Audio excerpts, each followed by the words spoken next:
Oyo. Voilà, oyo gozaimasu, comme je dirais. Alors, aujourd'hui, on va parler de tout simplement Adachi Shimamura, disponible sur Wakanim en 12 épisodes. C'est vrai que des fois, j'oublie de le dire. Je crois qu'année de production, c'est peut-être le 2020, il me semble, ou peut-être plus avant. Je regarde pas trop les années de production, pourtant je devrais. Alors, d'un point de vue animation, proprement parlé, d'un point de vue animation, vraiment qualité, hein. J'ai regardé sur ma tablette, j'ai regardé sur la télé, j'ai regardé sur mon PC, sur la tablette ça passe bien, sur téléphone aussi ça passe bien.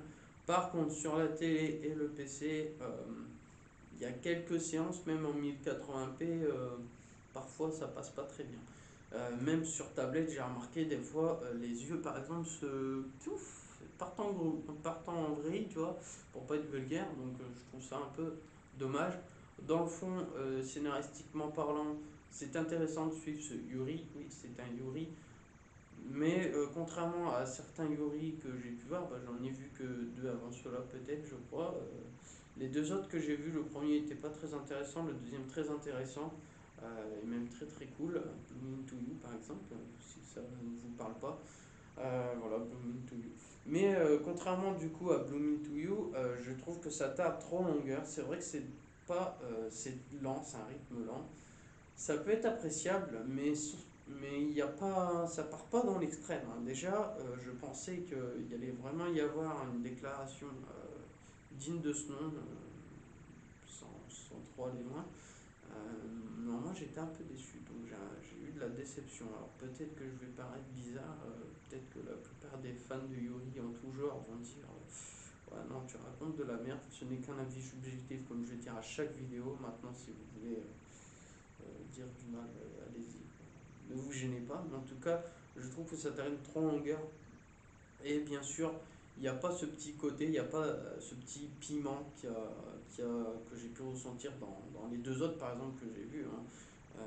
Mais voilà, je trouve qu'il n'y a pas assez de piment. Ça manque cruellement d'intérêt au niveau euh, des actions menées. Les actions menées manquent un peu d'intérêt. Surtout que Adachi, du coup, de son côté, est plutôt toujours sur la réserve, même si on voit quand même les efforts qu'elle fait, et ça c'est agréable à suivre. Par contre, Shimamura, je la trouve exécrable pour moi. On dirait qu'elle s'en fout de tout, en fait, cette fille, et c'est ce qu'on veut nous faire comprendre, hein. Mais même à propos d'Adachi, elle met du temps, elle met du temps vraiment à se projeter et surtout à donner une chance, on va dire, à Dashi, quoi. Elle met un peu de temps à ça. Donc voilà.